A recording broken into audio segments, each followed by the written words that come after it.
Este es un laboratorio clásico para la elaboración de dosis para ser destinadas a inseminación artificial. Fíjense que hemos puesto el laboratorio en signo de pregunta. ¿Por qué?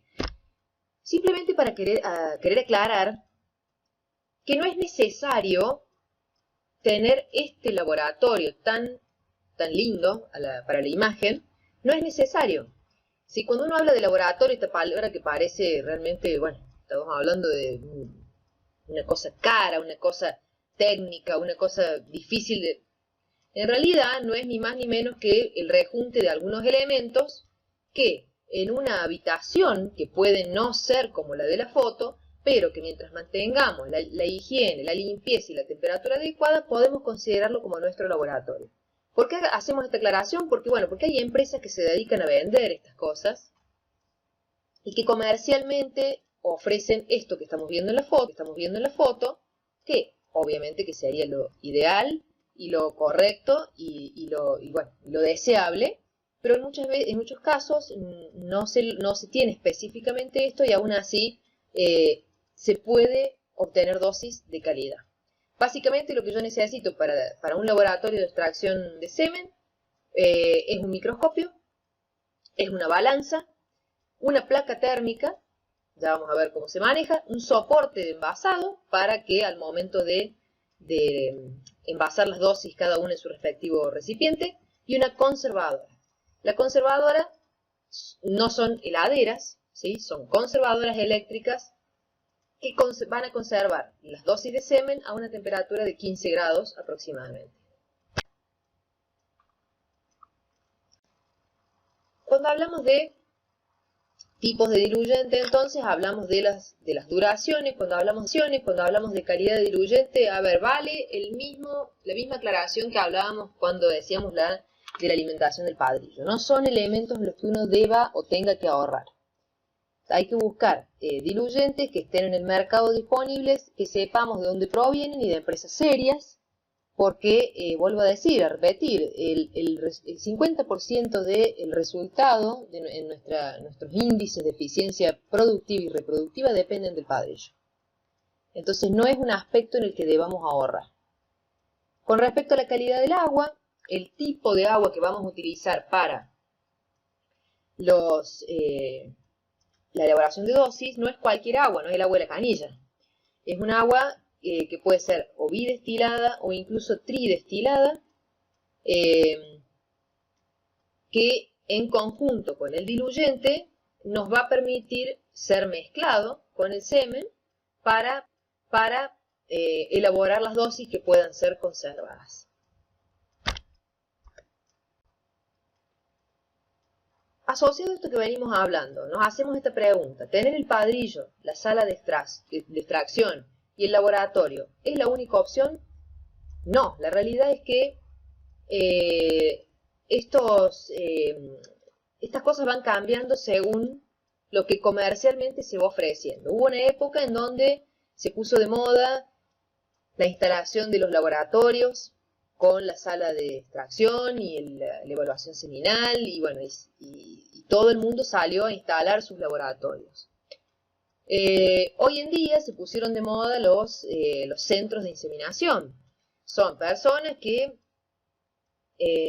tienen a su disposición 10, 15 o 20 padrillos, producen dosis, las elaboran, envasan y venden. Entonces los productores solamente compran la dosis, se las hacen llegar el día que ellos necesitan a su establecimiento. Entonces el productor se abstiene completamente de el potro, el laboratorio, el padrillo, el trabajo de extracción y procesamiento, el riesgo, el operario que tiene que saber hacer esta actividad y demás. O sea, son distintas opciones. En esto no hay recetas. Cada establecimiento establece sus propias reglas. En el caso mío, por ejemplo, como para establecer un ejemplo, yo tengo el laboratorio, tengo los padrillos y el potro de salto y demás, y actualmente parte lo elaboro yo en el campo, de las dosis que necesito, y la otra parte lo compro. Entonces, de esa manera distribuyo un poco el riesgo. Esto me permite no tener tanta cantidad de padrillos destinada a esta función, y bueno, económicamente nos sirve. nos reditúa y mantenemos sobre todo una cosa importante, que al comprar las dosis de semen, estas dosis se encuentran permanentemente actualizadas en lo que es mejoramiento genético, porque los padrillos de los centros de inseminación no se dejan envejecer, se cambian cada 2 años o año y medio, se los está cambiando. Entonces la genética de estos padrillos está muy actualizada y eso tiene un gran valor en los resultados. Bueno, vamos a iniciar el proceso de extracción propiamente dicho. Antes de realizar la extracción hay un par de aspectos que tenemos que tener en cuenta y que tienen su porqué, ¿sí? Entonces esto realmente tiene que ser una primera etapa antes de la extracción y no después o cuando se nos ocurra, digamos, sino que realmente tiene que ser antes de ir a trabajar con el padrillo. Se prepara el diluyente, primer paso. Ese sobrecito amarillo y rojo que estamos viendo, es el sobre de diluyente, es como si fuera un jugo de los Tang, ¿sí? Un jugo de los que tomamos cuando almorzamos.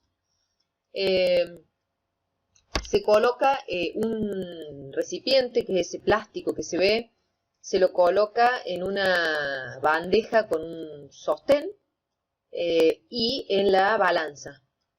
Se coloca un embudo y comienza a agregarse el agua bidestilada con el contenido del sobre de diluyente. ¿Cuánto vamos a preparar? Lo que vayamos a necesitar. Primero que, si estamos trabajando con un padrillo que ya conocemos, aproximadamente siempre eyacula lo mismo. Entonces uno ya tiene una idea de la cantidad de dosis que vamos a poder elaborar a partir de ese semen. Entonces cada uno de esos sobres de diluyente rinde para 1 litro de agua. Es decir, que yo con ese sobre preparo 1 litro. Ya veré después cuántas dosis puedo elaborar, pero con esa cantidad aproximadamente unas 8 dosis aproximadamente. Ya vamos a ver después cómo lo calculamos. Si tuviéramos que trabajar con un padrillo que de entrada sabemos que nos da 25 o 30 dosis y yo las necesito a esas dosis, bueno, entonces seguramente en ese recipiente plástico pondré 2 o 3 sobres de diluyente con el agua.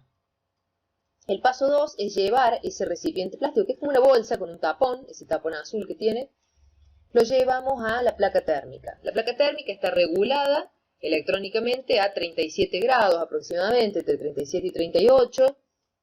Y al dejarlo posicionado a ese recipiente en la placa térmica e irnos a trabajar con el padrillo, tenemos un tiempo ahí, entre una cosa y otra, de unos 20 o 30 minutos, donde ese líquido va a ir tomando esa temperatura. Esto es muy importante porque a la hora de mezclar el semen, una vez que hayamos hecho toda la evaluación seminal, a la hora de mezclarlo con el diluyente, tienen que estar aproximadamente a la misma temperatura.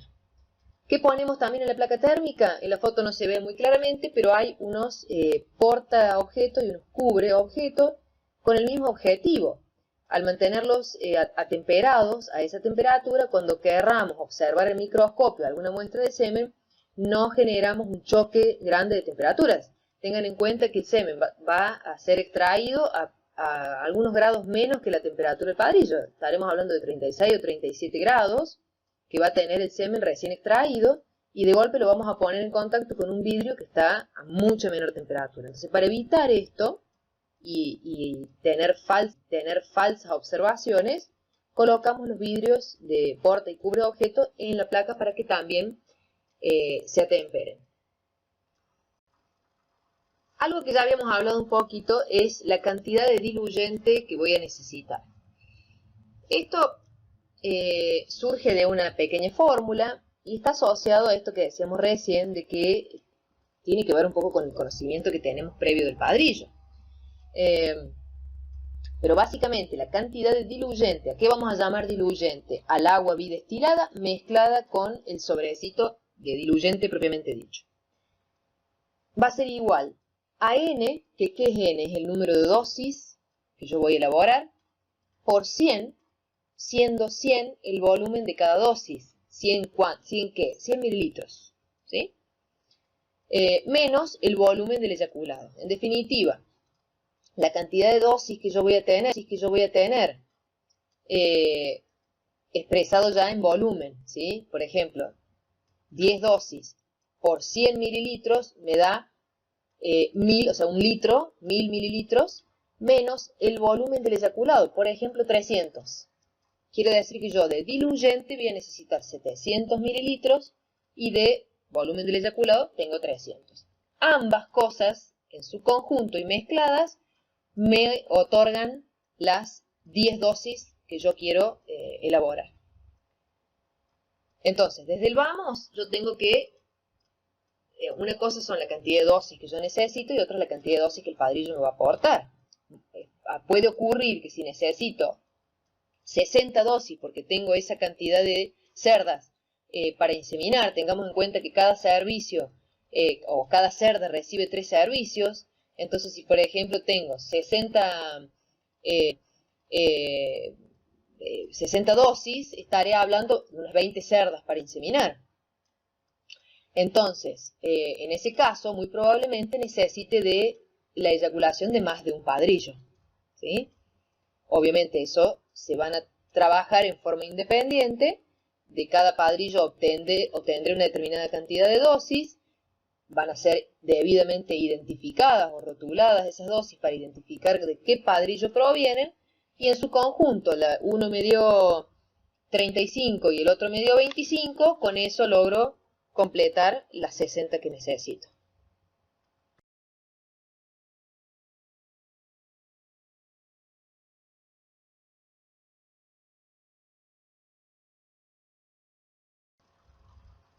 En este punto de la clase, lo que les vamos a proponer es que revisen y vean los videos que vamos a subir al aula virtual junto con los PowerPoint, que sería importante que lo vean en este momento porque por la manera en que hemos organizado la clase.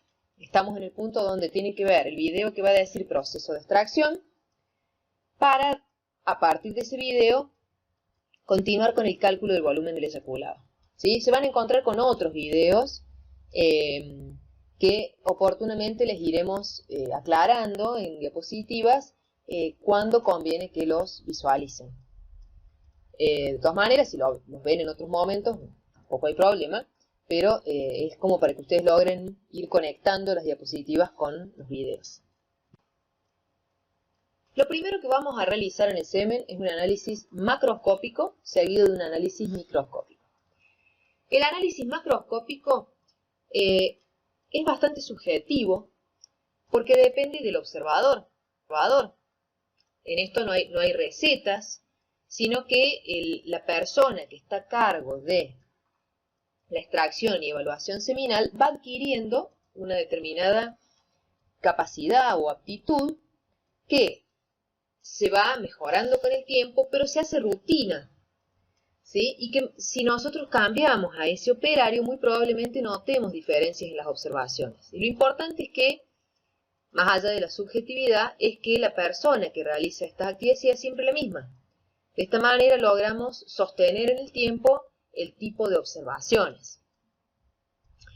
Cuando hablamos de análisis macroscópico, entonces hablamos de una revisión, ni bien el semen ingresa al laboratorio luego de la extracción, vamos a ver el volumen. ¿De qué manera vamos a saber el volumen? Lo vamos a pesar.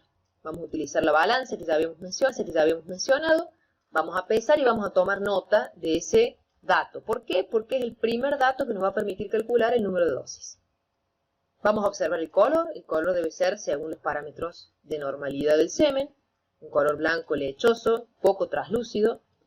El olor es un olor, por supuesto, sui generis, propio del semen de padrillo. La densidad, que es bastante parecida a la del agua, y un pH que es ligeramente alcalino. Cuando los desvíos de pH son muy importantes, podemos estar ante la presencia de alguna contaminación bacteriana o alguna contaminación con orina, en el caso de que sea muy alcalino. Entonces, importante realizar estas observaciones que nos dan los primeros parámetros de calidad de semen.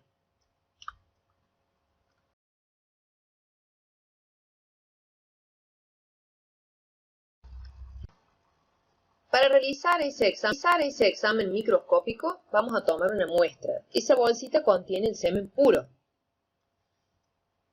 Ese semen puro, bueno, lo tenemos contenido en la bolsita, lo vamos a poner sobre la placa térmica para mantener relativamente su temperatura.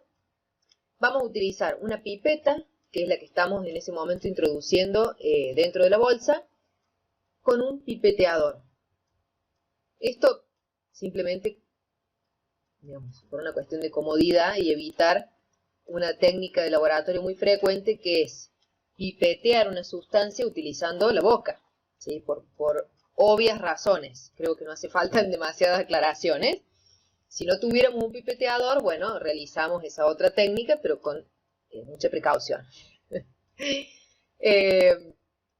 Realizamos una extracción o un muestreo de 1 mililitro. Esas pipetas tienen 1 mililitro.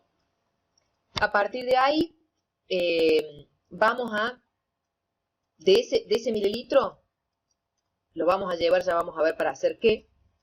Vamos a extraer una gotita solamente de semen, lo vamos a colocar en el portaobjeto que habíamos mencionado con anterioridad, que está a temperatura de la placa térmica. Lo vamos a cubrir con el cubreobjeto y lo vamos a llevar al microscopio. En el microscopio hay dos aspectos que vamos a tener que visualizar. Por un lado, la motilidad en masa. Por otro lado, la motilidad individual. Que, dicho de otra manera, es el porcentaje de espermatozoides en movimiento. Y lo primero que queríamos contarles es acerca de la persona que se encuentra en la foto. Él es José, es empleado, en este caso mío, en el campo. Él es santiagueño, es un empleado de mucha confianza.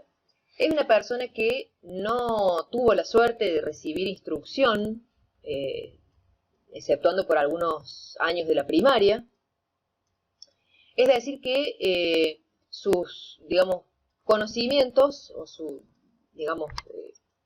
no son muy, o no eran muy amplios al momento de ingresar a trabajar con nosotros. Sin embargo, hoy es una persona de extrema confianza y que está realizando esta tarea que ustedes están viendo con suma eficiencia.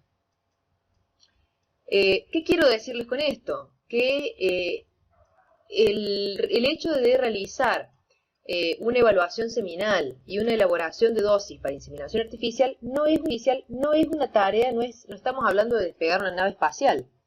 Estamos hablando de una tarea que perfectamente puede ser realizada por operarios que no tienen mucha instrucción, pero que, si tienen buena predisposición, es perfectamente realizable. En definitiva, si la intención es realizar nuestras propias dosis en el criadero, podemos entrenar a cualquiera de las personas que tengamos trabajando para nosotros para esta actividad. Es decir, esto no es un impedimento, no debe ser una excusa para realizar estas tareas en nuestro establecimiento.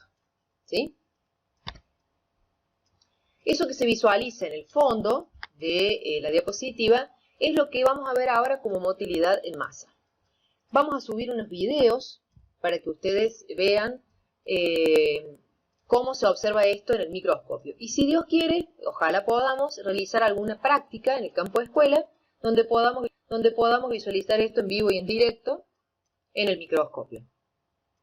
Fíjense que lo que se observa en la motilidad en masa es el movimiento sin detenernos en ningún espermatozoide en particular, sino el movimiento del grupo. Primero que nada, si hay movimiento o no. Segundo, cómo es la calidad de ese movimiento. Si estamos hablando de un movimiento muy rápido, muy lento, en círculos, progresivamente hacia adelante, en ondas, movimientos como electrizados, ¿sí? Todas esas características las observamos, las vamos registrando y como siempre, como les vengo mencionando, tienen un cierto grado de subjetividad, porque no hay una escala específica, es decir, cada establecimiento dentro de un cierto rango establece sus propias límites de clasificación. Entonces, por ejemplo, si yo decido que el movimiento tiene que ser relativamente rápido, progresivamente hacia adelante, sin movimientos circulares, eso clasificarlo a nivel de criadero comercial no es fácil, pero sí para el ojo de la persona que está observando va a notar esas diferencias entre un eyaculado y el otro. A ver, este eyaculado está más lento que el anterior. Este eyaculado está, observo movimientos circulares que en el otro no lo observaba. La semana pasada estaba mucho más rápido que ahora. ¿Sí? Esas cosas que son muy subjetivas, pero son muy valiosas, porque para la persona que está todas las semanas observando el semen, se marcan diferencias importantes. Parece que esto no pudiera lograrse, sin embargo se logra. ¿Sí? Se logra clasificar el semen en función de estas observaciones subjetivas. En cambio, la motilidad individual, vamos a observar algo como lo que se ve en la foto de abajo a la derecha, donde nos vamos a acercar con el lente del microscopio, vamos a ver más detenidamente el comportamiento y aspecto de los espermatozoides en forma individual, pero también muy subjetivamente, porque volvemos a lo mismo. No tenemos una escala de clasificación universal que utilicen todos los criaderos. Cada criadero establece sus propias clasificaciones. En líneas generales, uno tiene que trasladarse sobre la platina del microscopio y observar espermatozoides como los que están en la foto. Sanos, completos, con pocas anormalidades, que no se formen aglutinaciones. ¿Qué son las aglutinaciones? Son amontonamientos de espermatozoides que se generan porque en el medio del semen hay sustancias propias sustancias contaminantes que pueden provenir o del semen o de otras sustancias, como puede ser la orina, por ejemplo, y que generan que estos espermatozoides se apelotonen. Ya lo vamos a ver en fotos, en diapositivas siguientes.